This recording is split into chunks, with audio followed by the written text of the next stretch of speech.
Ako po si Roberto Orlandes Jr., 18 years old at lumaki po ako sa Tondo.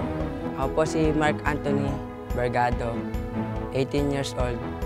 Ako po nata sa San Mateo, Rizal. Ako po si Erica May Inocencio, 18 years old. Nakatira po ako sa Caloocan City.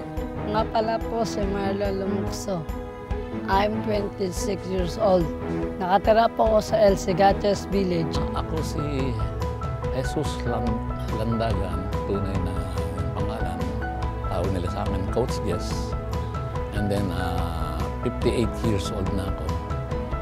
At taga Mandaluyong City. Pag naglalaro po ako ng football, parang masaya na po ako kasi parang ayun lang po yung kaligayahan ko paglalaro ng football. Marami kang maiisip sa pagtanda mo na eto, pag naglaro ka ng football, maraming matutulong sa'yo. Unang-una po sa lahat, parang reliever ko siya. Kasi pag may sama ako ng loob, parang ginagamit ko yung football para ma-release yung sama ng loob ko by kicking the ball. Kaya nagusto ko yung aking football. Kasi may nakikita akong na mga magagandang karanasan din sa paglalaro ng football. Kasi sa football, pwede kang makakuha ng scholarship sa pag-aaral. Pwede mo magawa lahat ng gusto mo pag ginamit mo yung football, tapos nakapag-aral ka.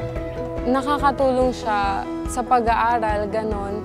Kasi football is a key para makapasok ka sa mga magagandang school, ganon. Dahil mga street child, mga less fortunate, walang masyadong halimbawa, parang yung foundation nila sa education nila ay mahina. Kaya minsan, mga 16 years old, 17 years old, ay nasa elementary pa lang o kaya nasa first year high school. Kung kaya't nung maano sila ng football, nagpursige silang mag-aral dahil kagustuhan nga nila na mag-varsity. Pero may nagsabi sa akin, sa akong coach na pag may tiyaga talaga, may nilaga. Pag nadapa ka, matutukan tumayo kasi pag nadapa ka, the game won't stop. Pag tinutukso po nila ako, hindi ko na lang po sila pinapansin. Napabayaan ko na lang po sila. Kasi doon po sila masaya sa panlalait. Ang tao ay dapat mayroong tinatawag na 4 na P kung sa sinasabi ko.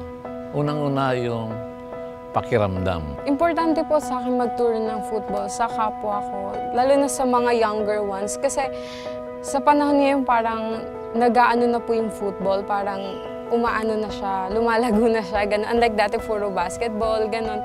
Tapos, lalo na po sa mga mahihirap, yung ganun, mas gusto ko pong magturo sa kanila kasi yun nga po, gaya na sinabi ko, key yun para makapagtapos sila. So, pwede nilang gamitin yun para makapagtapos sila.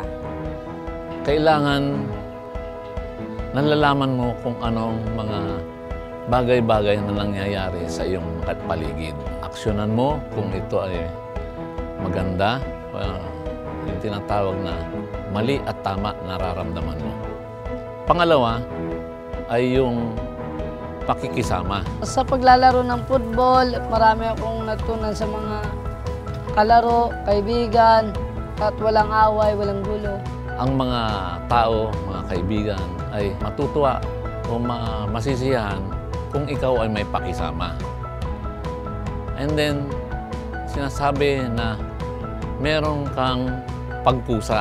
Kailangan po rin tuunan ng pansin yung pagtuturo sa mga bata. Tulad po sa amin, sa Tondo, kailangan magturo po ng football. Kasi sila po yung papalit sa pwesto namin.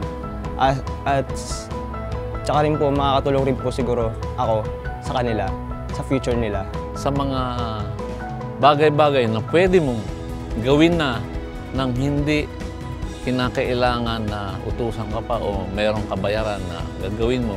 Pang-apat ay yung pakundangan. Mataas na po yung tingin sa akin ng mga barkada ko kasi po nakapaglaro na po ako ng football. Una po, pinagtatawanan po nila ako na ano daw pong gagawin ko sa football. Sabi ko po sa kanila, panoorin niyo na lang ako para malaman niyo. Kinakailangan, bago mo salitain o gawain ang isang bagay, iisipin muna kung ito ay makakasama o makakabuti para sa lahat.